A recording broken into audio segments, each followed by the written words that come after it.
11장 1절부터 5절 말씀까지 보겠습니다. 사무엘하 11장 1절에서 5절 말씀 교독합니다. 제가 먼저 1절 말씀. 그 해가 돌아와 왕들이 출전할 때가 되매 다윗이 요압과 그에게 있는 그의 부하들과 온 이스라엘 군대를 보내니 그들이 암몬 자손을 멸하고 랍바를 애워쌌고 다윗은 예루살렘에 그대로 있더라.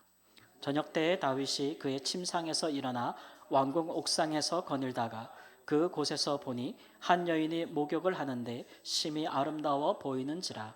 다윗이 사람을 보내 그 여인을 알아보게 하였더니 그가 아르되 그는 엘리암의 딸이요 햇사람 우리아의 아내 밧세바가 아니니까 하니, 다윗이 전령을 보내어 그 여자를 자기에게로 데려오게 하고 그 여자가 그 부정함을 깨끗하게 하였으므로 더불어 동침함에 그 여자가 자기 집으로 돌아가니라. 함께 읽습니다. 그 여인이 임신함에 다윗에게 말하여 이르되 내가 임신하였나이다 하니라. 아멘. 공든 탑이 무너지랴라는 속담이 있습니다. 우리가 인생에서 수고를 많이 하고 정성을 들인 일들이 그런 일들은 쉽게 무너지지 않는다라는 그런 것을 다룬 것이겠죠. 어쨌든 우리가 인생을 살 때 대충 살지 말고 좀 뭐든지 성실하게 잘하면 그것이 우리 인생의 큰 업적이 되고 큰 그 영광이 되지 않겠느냐라는 어떤 삶의 지혜를 조상들이 우리에게 전해준 것이라고 생각합니다. 그렇습니다. 우리 인생에서 많은 노력을 기울이고 수고한 것들, 뭐 크고 작은 것을 떠나서 우리가 이런 것들이 무너진다면 사실은 얼마나 고통스럽고 또 힘들겠습니까? 그런 일들은 일어나지 말아야겠죠. 근데 현실적으로 보면은 사실 뭐 한 가정의 가장이라든지 아니면 사회의 어떤 특별한 부분의 일들을 이뤄낸 지도자라든지 아니면 한 국가의 지도자라든지 아니면 교회의 지도자들이든지 무너지는 예가 없는 것은 아닙니다. 생각보다 훨씬 많죠. 그래서 그런 것들을 볼 때 이제 많은 사람들이 좀 충격을 받습니다. 왜냐하면 이런 일들은 그 무너진 어떤 한 사람에게 국한되는 개인적인 일들이 아니거든요. 그가 영향을 줬던 사람들, 그에게 도움을 받았던 사람들, 그를 존경했던 사람들, 많은 사람들에게도 아주 심각한 좋지 않은 영향을 주기 마련입니다. 이런 일들은 일어나지 말아야 되죠. 이런 일들이 날 때 어떤 사람에게는 세상이 무너지는 경험일 수도 있습니다. 어떻게 그렇게 잘 지금까지 훌륭하게 살아왔던 사람이 어떻게 그렇게 한순간에 무너질 수 있을까? 정말 탄식할 수밖에 없죠. 오늘 본문에서도 보면은 성경에서도 위대하고 이스라엘 역사 가운데서 가장 위대했던 다윗 왕이 무너지는 순간이 기록되고 있습니다. 다윗은 어려서부터 하나님께서 내 마음에 맞는 사람이다. 어떤 사람이라고요? 내 마음에 맞는 사람이다 라고 해서 특별한 은혜와 인도하심을 주었던 사람이에요. 근데 이런 사람도 무너졌다는 거죠. 그는 간음했고 그는 살인했습니다. 그리고 남의 아내를 빼앗았죠. 그것이 드러날까 봐 그것을 은폐하려고 했습니다. 이것 때문에 어떤 일들이 그의 삶이 어떻게 무너졌냐 하면 그의 아들들이 더 이상 그를 왕으로 아버지로 신뢰하지 않게 됐습니다. 그래서 왕자들의 난이 일어나게 되죠. 백성들도 그렇게 왕을 존경했던 백성들도 그 마음이 왕에게서 떠났습니다. 그래서 온 나라가 내전을 치르게 되죠. 이렇게 다윗이 그동안 정말 오랫동안 열심을 다해서 세웠던 모든 것들이 무너지고 있었습니다. 다윗 개인의 문제가 아니었죠. 다윗은 여러분 어떻게 무너졌을까요? 우리가 이것을 오늘 한번 살펴보기를 원하는 것입니다. 왜냐하면 이런 문제들은 반복되면 안 되거든요. 또 자주 일어나서도 안 돼요.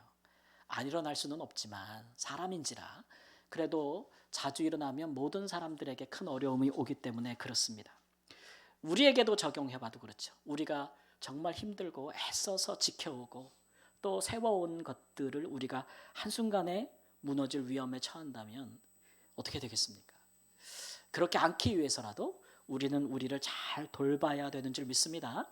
그래서 우리는 오늘 다윗을 교훈 삼아서 우리 자신을 좀 지키는 법을 생각해 보려고 합니다. 이를 통해서 우리 인생에 하나님이 우리에게 은혜를 주신 것도 있고 우리가 그 은혜를 힘입어서 열심히 수고해서 이루어놓은 것들도 있는데 그런 것들을 잘 지킬 수 있는 지혜와 능력이 있기를 우리 주 예수님의 이름으로 축원합니다. 다윗은 왜 지키지 못하고 이렇게 무너졌을까? 첫 번째로는 다윗은 자신의 진짜 적을 알지 못했기 때문에 그렇습니다. 한번 읽어볼까요? 말씀 요지 시작. 다윗은 자기를 공격하는 적을 알지 못했습니다.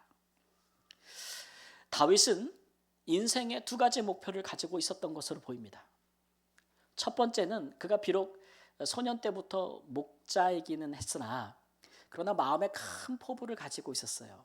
그것은 뭐냐면 당시 이스라엘이 이 주변국으로부터 너무 많은 학대와 지배를 받았거든요. 그래서 다윗은 자기가 이스라엘 백성들을 원수들의 손에서 구원하고자 하는 큰 포부를 갖고 있던 사람이었습니다. 그게 인생의 목표였죠. 그리고 두 번째는 뭐냐면 이건 하나님이 주신 목표인데 사무엘 선지자가 와서 소년 다윗에게 기름을 붓고 왕으로 삼았을 때 선택했을 때 그는 또 하나 인생의 목표가 생겼죠. 나는 뭐가 되겠다고요? 이스라엘의 왕이 될 것이다. 이 두 큰 포부, 목표를 가지고 살았던 사람이에요. 근데 다윗의 인생을 보니까 이 두 가지를 다 이뤘어요. 다 이뤘어요. 이 목표를 이루기 위해서 다윗은 정말 모든 것을 다 걸었습니다. 그는 자기 모든 힘을 쏟아부었고요. 그 일을 위해서 어떤 고난이 와도요 다 감수했습니다. 그리고 마침내 그 일을 이뤘죠. 정말 개인의 인생에도 큰 영광 아니겠습니까? 이제 앞으로는 탄탄대로예요. 오늘 본문 말씀에 보면 전쟁하고 있는데 이 전쟁은 사실 이스라엘이 이긴 전쟁이나 다름이 없어요. 다윗은 주변국의 모든 원수들을 제압했고 이미 이스라엘은 평안을 얻었습니다. 그의 왕으로서의 치세는 이제 정말 탄탄대로가 아닐까. 인생의 두 가지 큰 목표들을 이뤘으니까 말이죠. 그런 것만 남은 것 같았어요.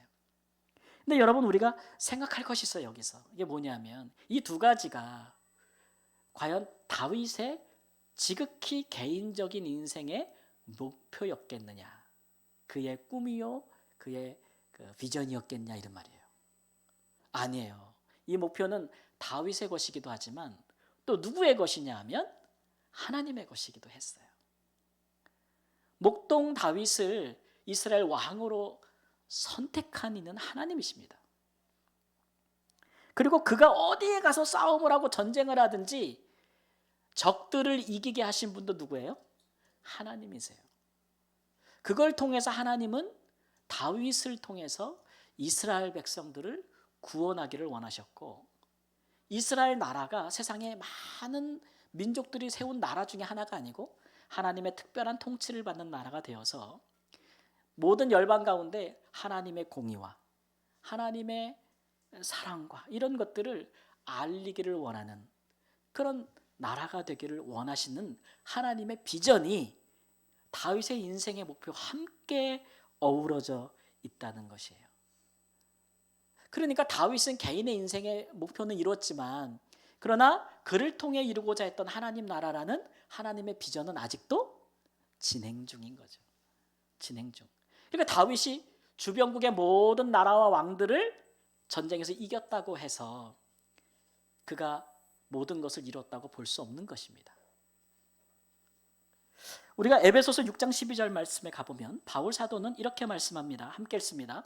우리의 씨름은 혈과 육을 상대하는 것이 아니요 정사와 권세와 이 어둠의 세상 주관자들과 하늘에 있는 악의 영들을 상대함이라 그랬어요. 바울 사도는 우리가 싸울 대상은 혈과 육이 아니라 그랬어요. 사람이 아니라는 거예요. 눈에 보이는 게 아니고 우리의 진짜 적은 어디라고요? 주적은? 눈에 보이지는 않지만 공중 권세 잡은 자. 누구예요? 누구예요? 네, 악한 영 사탄입니다. 사탄이 진짜 우리의 적이라는 거예요. 이 진짜 우리 적을 우리가 인식하지 못하면 우리의 삶의 목표와 꿈, 비전을 이룰 수 없다는 거죠. 이룰 수 없다는 거죠. 베드로 사도도 베드로전서 5장 8절 9절 말씀에 이렇게 말씀합니다. 근신하라, 깨어라, 너희 대적 마귀가 우는 사자와 같이 두루 다니며 삼킬 자를 찾나니. 함께 읽으면 좋잖아요. 너희는 믿음을 굳게 하여 그를 대적하라 그랬습니다. 마귀가 항상 하나님의 자녀들은 대적한다 그랬어요. 그 모양새를 이 베드로 사도가 뭐라 그랬냐면 우는 사자, 우는 사자라 그랬어요. 이게 뭐냐면은 배고파가지고 사냥감을 향해서 포효하는 그런 아주 포악하고 맹렬한 사자의 모습, 맹수의 모습을 여러분 TV에서도 볼 수 있잖아요, 그죠? 그런 거를 생각해 보세요. 그런 모양새로 사단이 항상 우리를 노리고 있다는 거예요. 그걸 하나님의 사람들은 잊어버리면 안 된다는 거죠. 잊어버리면 안 된다. 예. 그래서 이런 부분을 인식하고 나면 항상 이 하나님의 사람들은, 하나님의 백성들은 항상 그런 부분에 경계심을 가져야 됩니다. 그리고 자기 자신을 돌볼 줄 알아야 되죠. 육체적으로도, 내 정신적으로도, 영적으로도 나의 적인 사단이 나의 어느 부분을 공격할까를 생각해서 항상 만반의 준비를 해야 되는 것입니다. 우리 것은 우리 인생을 위한 것이기도 하고, 또 하나는 우리 인생을 통해서 이루어 가시는 하나님의 비전을 위해서라도 우리는 그런 부분들에 소홀히 하면 안 된다라는 것이죠. 예수님도 이 부분을 명확하게 인지하고 계셨습니다. 누가복음 10장 17절 18절 말씀 함께 읽습니다. 70인이 기뻐하며 돌아와 이르되 주여 주의 이름이면 귀신들도 우리에게 뭐 한다고요? 항복하더이다. 예수께서 이르시되 사탄이 하늘로부터 번개같이 떨어지는 것을 내가 보았노라 그랬어요. 예수님과 70인의 전도대가 함께 사역을 하는데, 전에는 예수님 홀로 사역했지만 이제는 예수님께 권세받은 70인이 함께 가서 사역할 때에 예수님처럼 사역할 수 있는 능력과 권세를 받은 거예요. 귀신들이 떠나가고 질병이 떠나가고 죄인들이 회개하고 병든 자들이 고침받는 역사들이 일어나니까 너무 이 전도대가 기쁜 거죠. 그래서 막 와서 예수님께 기쁨으로 사역 보고를 하는데 예수님이 하시는 말씀이 하늘에서 사탄이 번개같이 떨어지는 것을 보았다라고 하는 거죠. 그러니까 이것은 하나의 영적인 싸움이라는 것을 예수님은 충분히 인지하고 계신 거죠. 특별히 하나님의 백성들이 우리의 삶을 통해 하나님의 비전이, 하나님의 계획이 이루어지는 것을 인지하고 있을 때, 그래서 그것을 위해서 기도하면서 삶을 살아가고 있을 때 사탄은 더 맹렬히 달려들 수 있다는 거죠. 그런 깨어있는 한 사람 무너지면요, 어떤 일이 일어나겠습니까? 그를 보면서 믿음의 길을 걷고 신앙의 길을 걸었던 많은 사람들이 낙심하고 절망하게 되며 의심하게 되고 많은 지옥의 자녀들이 생기는 것 아니겠습니까? 그래서 막 사역의 기쁨에 도취돼 가지고 오는 자들에게 계속되는 20절 말씀에 예수님은 귀신이 항복하는 것으로 기뻐하지 말고 너희 이름이 하늘에 기록된 것을 인해서 기뻐하라 그랬어요. 예. 너희 외적인 일에 너희가 성취한 일에 몰입되지 말라는 거예요. 너희 자신을 지켜야 된다는 거예요. 사탄은 그걸 노리는 거거든요. 다윗이 모든 것을 인생의 목표를 이룬 것 같았으나 그를 통해서 하나님의 꿈과 비전이 이루어지고 있기 때문에 사탄의 공격은 여전히 ING 중인 거죠. 그거에 대한 경계심을 풀었을 때 무너지는 것입니다. 우리가 그저 내가 우리 인생에서 내가 출세하고 우리가 하는 일에 성공하고 업적을 이루면 이만하면 좋은 인생이 아니겠는가라고 해서 내가 인생의 모든 것을 거의 다 이루지 않았을까? 이만하면 되지 않았을까? 라는 생각만을 가지고 살아갈 때 사탄은 거기에 대해서 큰 관심을 두지 않습니다. 그런데 그것이 아니라 그 우리가 하고 있는 그 인생, 우리 인생의 모든 발걸음 속에서 하나님이 우리를 통해서 이루고자 하는 일들이 있고 그 구원이 있고 그 계획이 있습니다. 그것을 우리도 알고 있고 그렇게 된다면 사단은 가만히 있지 않죠. 그래서 우리가 인식해야 될 것은 우리 인생의 목표를 이루는 게 다가 아니라는 걸 꼭 인식해야 되는 것이죠. 하나님이 우리 인생을 통해 이루고자 하시는 일이, 비전이 굉장히 중요하다. 라는 것들을 새겨 들으시기를 바랍니다. 예전에 제가 한국에서 부교육자 사역을 할 때 청년교회를 사역을 했었습니다. 그런데 청년 수련회를 갔잖아요. 그래서 청년들과 함께 집회를 하고 막 이러다가 특별한 강의가 있는데 어떤 강의를 청년들에게 들려주면 좋을까 생각을 했어요. 목사님들이 와서 늘 말씀도 전하고 하니까 이번 강의는 특별히 교회 장로님들을 좀 모셔야겠다 생각을 해서, 장로님들은 사회에 뭐 이렇게 여러 가지 분야에서 애쓰고 있으시니까 이제 초대해서 장로님들이 청년들에게 들려주는 강의를 이렇게 한번 시간을 마련한 적이 있어요. 그 주제가 비슷했습니다.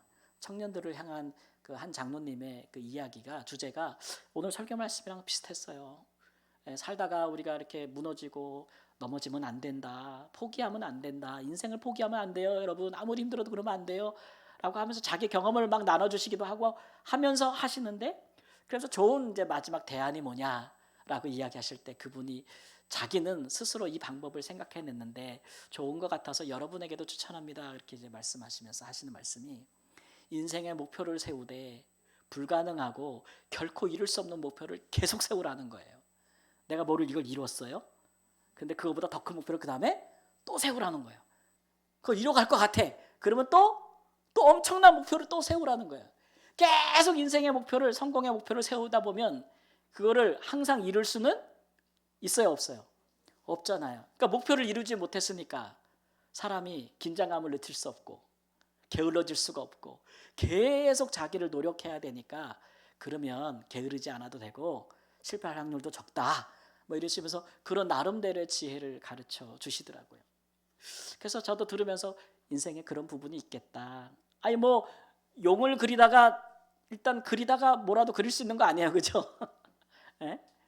그런 부분에 인생의 지혜가 있을 수도 있겠다라는 생각이 들었는데, 그런 하나님의 말씀을 보면은 그런 인생의 목표를 가지고 우리가 더 성실하고 더 신실하기보다는 우리의 인생의 성공과 목표를 이루는 것보다 더 한 가지 더 중요한 차원, 우리의 인생을 통해서 하나님 함께 더불어 이루어 가시는 하나님의 꿈, 하나님의 비전, 하나님의 계획, 우리 인생이 그냥 세상에 속한 일로 이루었다가 사라지는 것들이 아니라 영원한 하나님 나라의 자원으로 사용하시려고 하는 하나님의 그 놀라운 구원에 우리 인생이 이루는 모든 것들이 들어가 있다는 것을 우리가 생각한다면, 우리는 항상 긴장할 수밖에 없어요.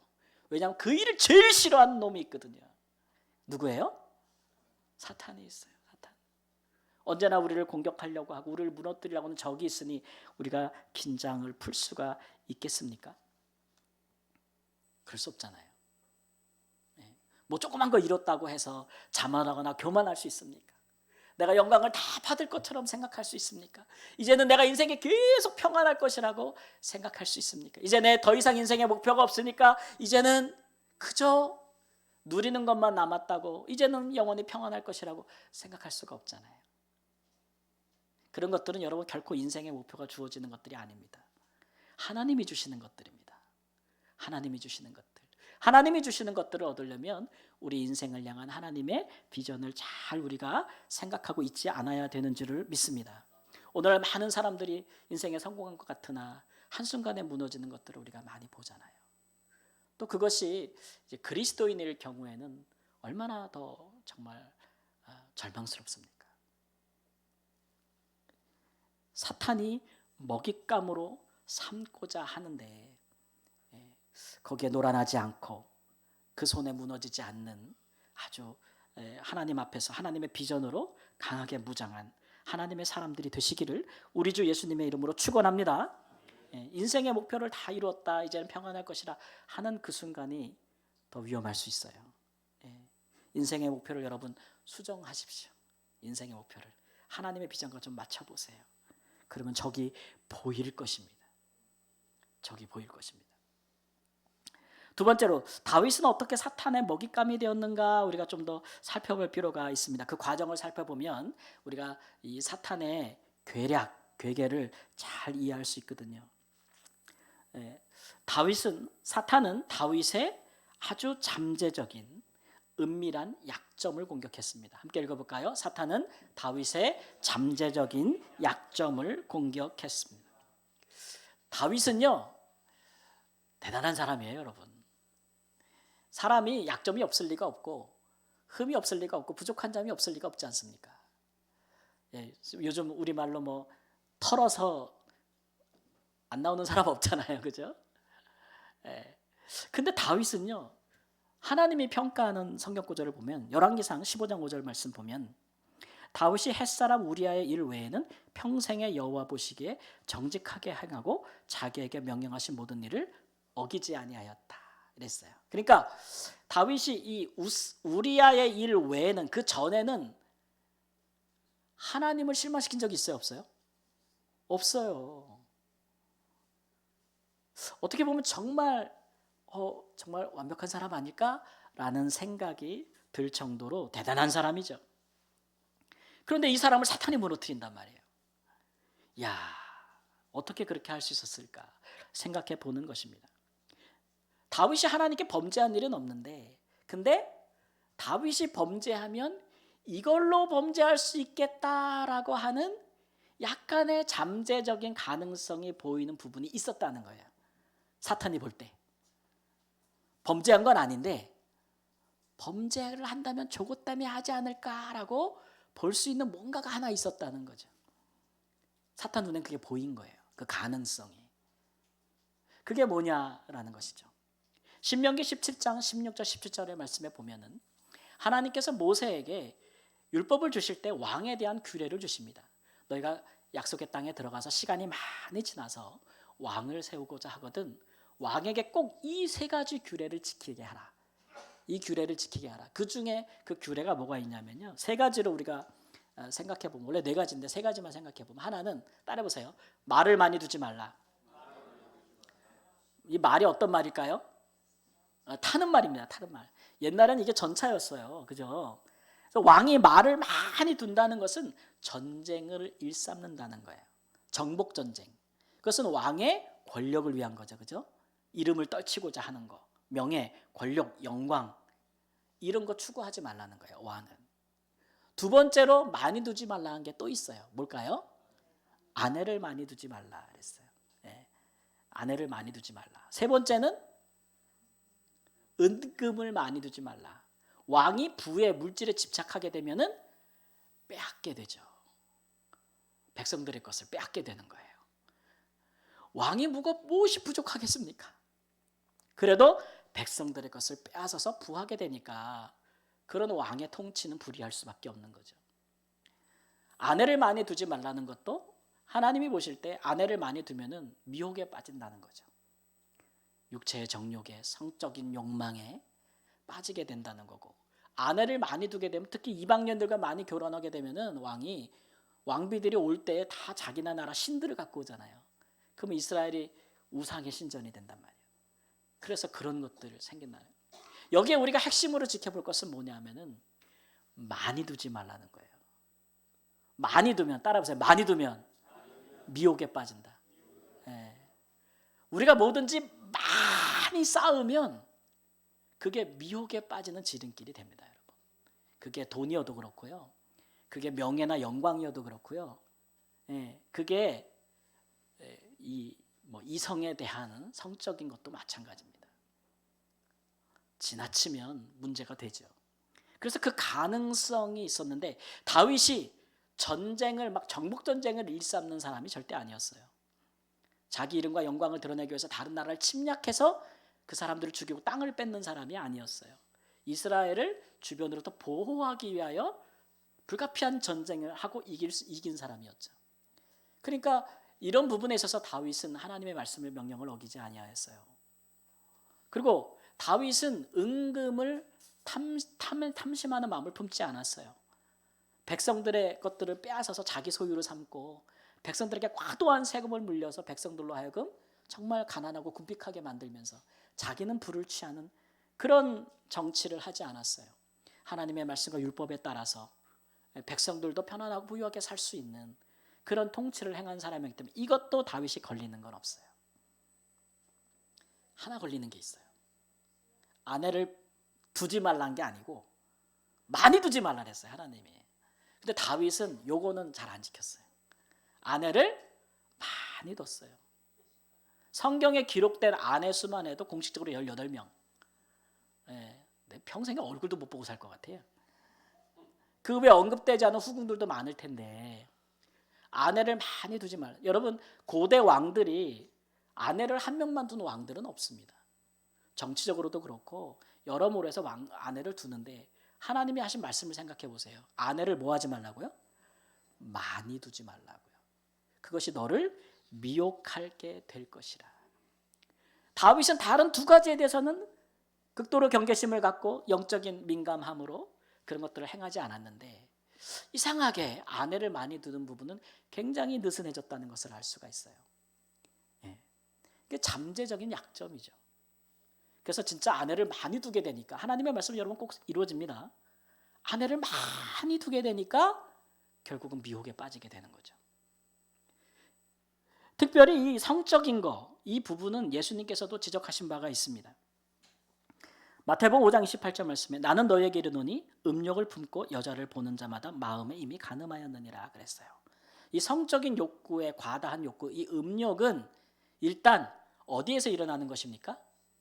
마음에서 일어나는 것입니다. 마음에서. 바울 사도도 그렇게 말씀했어요. 고린도전서 6장 18절 말씀 함께 읽습니다. 음행을 피하라. 사람이 범하는 죄마다 몸 밖에 있거니와 음행하는 자는 자기 몸의 죄를 범하느니라. 음행은 다른 죄들은 다 몸 밖에 행하는 것을 사람들이 쉽게 봐요. 저 사람이 높아지기를 원하는구나. 권력 맛에 빠져 있구나. 명예욕에 빠져 있구나. 금방 보이는 거예요. 또 야, 저 사람이 돈을 좋아하는구나. 남의 거 뺏어라도 그냥 다 가지려고 하는 거 눈에 보이는 거죠. 근데 음욕은요, 잘 안 보여요. 일단 마음 안에 있는 욕구고 그것이 자기 몸에 일어나는 일이기 때문에 사람들이 개인적인 거야, 사적인 거야 이렇게 생각하거든요. 근데 당사자도 그렇게 생각한단 말이에요. 그래서 이런 것들에 더 느슨한 경계감을 갖게 되는 것이죠. 근데 여러분, 우리 하나님은 어떤 분입니까? 따라해보세요. 은밀한 중에 갚으시리라. 우리 하나님은 은밀한 것을 모르는 분이 아니에요. 우리 하나님은 은밀한 것들을 잘 보시고 은밀한 중에 행하는 일을 그 사람에게 그대로 갚아주시는 분이에요. 잘하는 거든 못하는 거든 좋은 것이든 나쁜 것이든 우리 하나님은 그런 성품을 갖고 계시거든요. 그래서 우리는 이 은밀한 죄를 잘 다뤄야 돼요. 은밀한 죄가 우리의 삶을 다 삼켜버릴 수도 있어요. 안 그럴 것 같지만 이거는 사람들이 모를 것 같지만 이게 한번 발현하기 시작하면 우리의 삶에 이런 것들을 다 무너뜨릴 수도 있습니다. 다윗이 그랬어요. 다윗이 전쟁하고 있었습니다. 부하들과 군대는 전장에 나가 있었는데 그게 암몬에서도 랍바를 에워싸고 있었으니까 사실 압도적인 승리가 예상되고 있는 상황이에요. 근데 예루살렘에서 암몬에서도 랍바까지 말을 타고 가면 하루에서 이틀, 군대가 도보로 이동하면 3일에서 4일입니다. 그렇게 먼 거리가 아니죠.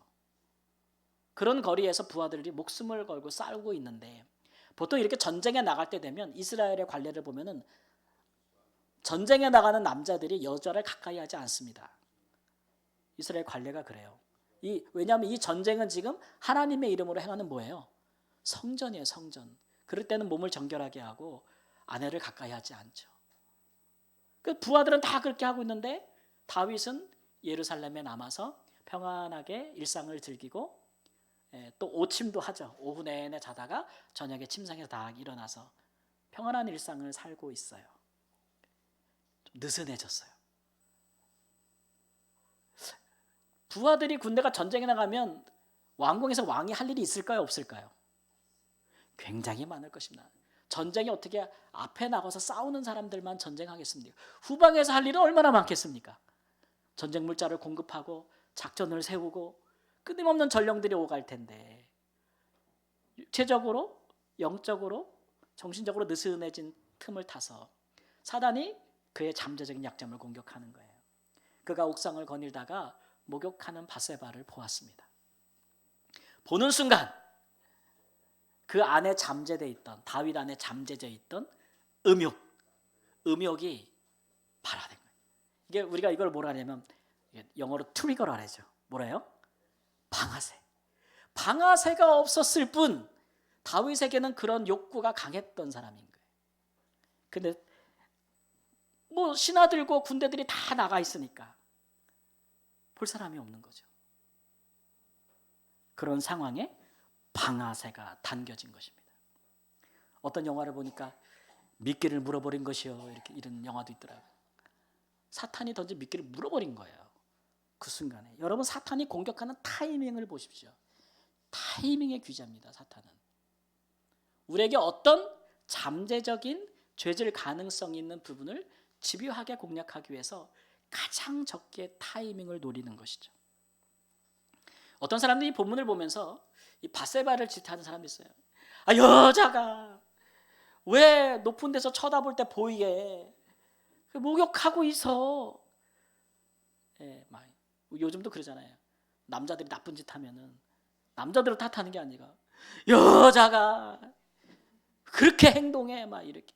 그러면 안 돼요. 오늘 본 말씀에도 보니까 다윗이 얼마나 계획적이었는지를 알 수가 있어요.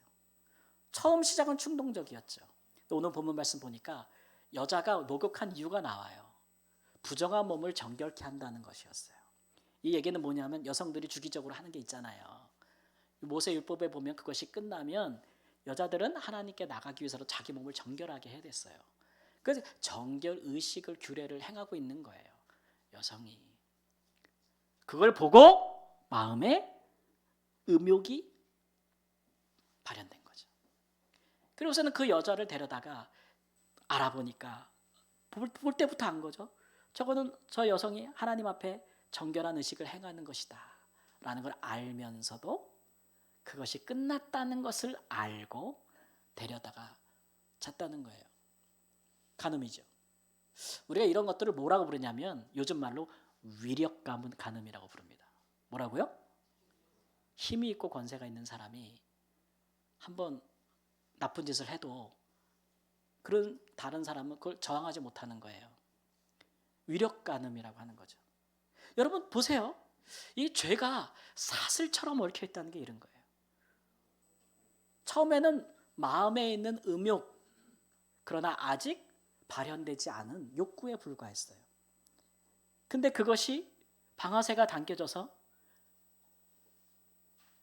남의 아내에 대해서 간음을 행하고자 하는 마음에 사로잡히니까 그 다음에 이 사람이 뭘 사용합니까? 권력을 사용합니다. 전에는 그런 지 안 졌거든요. 백성들 거 안 뺏었잖아요. 근데 이제는 자기 부하의 아내를 뺏기를 위해서 권력을 사용합니다.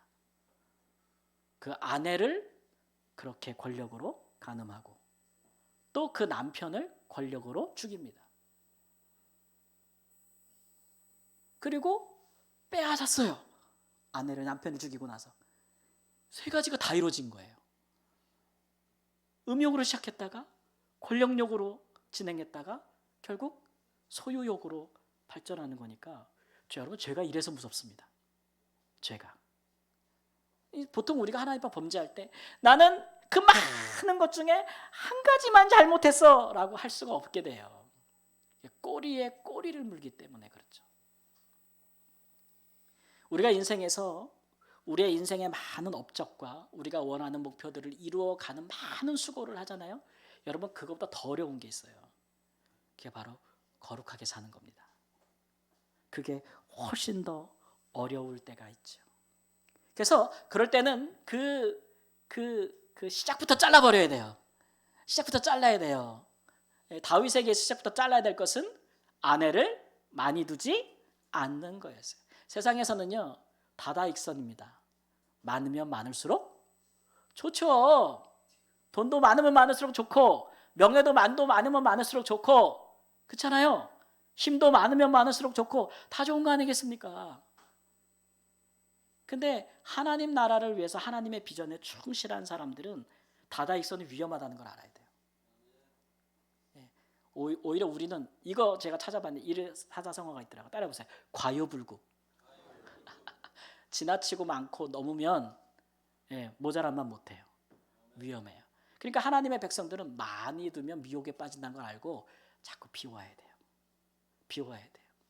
비워도 또 체험을 받고 하나님 채워주십니다. 하나님이 은혜로 주신 것들이나 우리가 인생에서 수고한 것들을 많이 쌓아두지 마세요. 그렇게 되면 마음이 내가 하나님을 의지하지 않고 그 쌓아둔 것을 의지하게 돼요. 내가 이것 때문에 평안할 거야, 이것 때문에 잘 살게 될 거야, 이런 마음을 갖게 되면 그게 우상이 되거든요. 그렇게 되면 언젠가 한순간 사단이 노릴 때 방아쇠를 당기게 되는 순간이 오는 거예요. 트리거만 딱 생기면 타이밍 있게 전혀 안 그럴 것 같던 사람들이 한순간에 넘어가 버리게 되는 것입니다. 그렇지 않습니까? 여러분, 인생에 많이 수고한 일들이 범죄할 때 한순간에 사라지는 것들이 얼마나 많습니까? 우리가 그래서 어디에 정말 마음을 둬야 되는지 잘 알아야 되고, 특별히 다윗을 통해 보거니와 우리가 은밀한 죄들에 신경을 많이 써야 돼요. 사람들은 모르지만 나는 아는 거, 그리고 하나님이 보고 계신 거, 그거 싹둑 잘라버려야 됩니다. 애 많이 쓰셔야 돼요. 경계를 늦추면 안 돼요. 여러분, 우리가 사는 동안에 육신을 가지고 있으니까 이 육신의 정욕이 없어질 날이 있겠습니까? 죽는 날 없어질 거예요. 그러니까 완전히 제거하기는 불가능해요. 근데 감시는 좀 해야죠. 파수꾼은 좀 세워놓고 안테나는 좀, 레이더는 작동시켜 놔야 돼요. 그게 이제 예방법이죠. 그게 경건입니다. 경건. 늘 하나님께 깨어서 기도하고 하나님의 말씀을 귀담아 듣고 그러한 걸 살피는 사람들은 영적인 감수성이 생겨요. 민감한 마음이 생기죠. 그게 좀 힘든 것 같아도 여러분, 우리가 하나님께로 받은 것과 우리가 이룬 것들을 지키는 가장 좋은 방법임을 잊지 마시기 바랍니다. 그런 면에서 볼 때 우리의 구원의 삶의 가장 중요한 부분은 어떻게 보면 업적이나 성공이 아닐 수 있어요. 오히려 우리가 타락하지 않는 거, 그게 훨씬 더 중요한 문제일 수 있겠습니다. 한번 타락하면 우리가 이룬 성공도 한순간에 무너질 가능성이 높습니다. 특히 나만 아는 은밀한 죄 욕구를 경계하고 실질적인 예방책을 좀 세우는 것이 좋습니다. 우리가 느슨해질 때가 있지 않습니까? 느슨해질 때. 예수님은 그래서 우리에게 뭐라 그러냐면 항상 뭐 하라고요? 깨어 있으라. 항상 기도함으로 깨어 있으라. 그러한 지혜를 배워서 또 우리가 다윗의 교훈을 들었으니까 우리는 범죄함으로 이렇게 무너지지 않는, 또 혹이라도 그럴 가능성이 있고 부분적으로 그런 삶을 살았다 하더라도 다시금 하나님의 은혜로 언제든지 다시 서서 나아갈 수 있는 하나님의 사람들이 되시기를 우리 주 예수님의 이름으로 축원합니다. 아멘. 기도하겠습니다. 주님이 필요합니다. 우리가 하나님이 여기 은혜와 축복으로 주신 것들, 우리가 인생의 모든 수고를 다해 이룬 많은 것들이 하나님의 나라를 위해서, 하나님의 영광을 위해서 하나님께서 세우신 뜻을 따라 사용될 수 있음을 생각하고, 이를 위해 이를 공격하는 사단이 있음을 경계하는 하나님 깨어있는 마음을 허락하여 주옵소서. 그러므로 우리가 섰다 할 때 넘어지지 아니하는 자가 되도록 우리에게 지혜와 능력을 더하여 주옵소서. 존귀하신 예수님의 이름으로 기도합니다. 아멘. 이제 자리에서 일어나셔서 나는 믿네 찬양하고 기도하고 예배 마치겠습니다.